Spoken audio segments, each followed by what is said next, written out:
నీ భర్తను నువ్వే అర్థం చేసుకోకపోతే నేను అడుగుతున్నాను, వేరొకరు అర్థం చేసుకుంటే అయిపోయింది కాపురం ఇంకంతే. నీ దగ్గర దొరికిన ప్రేమ, నీ దగ్గర దొరికిన మనశ్శాంతి, ఇంటికి వచ్చేసరికి నీ దగ్గర దొరికిన నెమ్మది వేరొక దిక్కున దొరికితే నీ కాపురం ఏమవుద్ది? మంట కలిసిపోద్ది. నువ్వే పాడు చేసుకుంటున్నావు. నీ దగ్గర ఎంతో ప్రేమగా ఉండాలనుకున్నప్పుడు ఎందుకు నస మాట్లాడితే పుట్టింటి గొడవలు, మాట్లాడితే అత్తంటి గొడవలు, మాట్లాడితే ఇది ఒక నస. చెప్పకు కొన్ని విషయాలు ఆయన వరకు వెళ్ళనివ్వకు.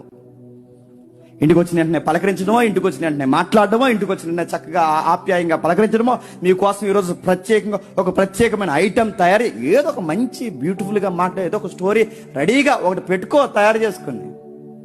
అదేం పెట్టవు. ఇంటికి వచ్చిన వెంటనే మొదలెడతావు. సర్ఫ్ ప్యాకెట్లు అయిపోయినాయి, టైట్ కూడా అయిపోయింది అందట. ఆడి సికాకు వచ్చేది ఇంటికి వచ్చిన సర్ఫ్ ప్యాకెట్లు అన్నదంటే, నీ సర్ఫ నీ సౌడు నువ్వు బాగా అడ్డాడు.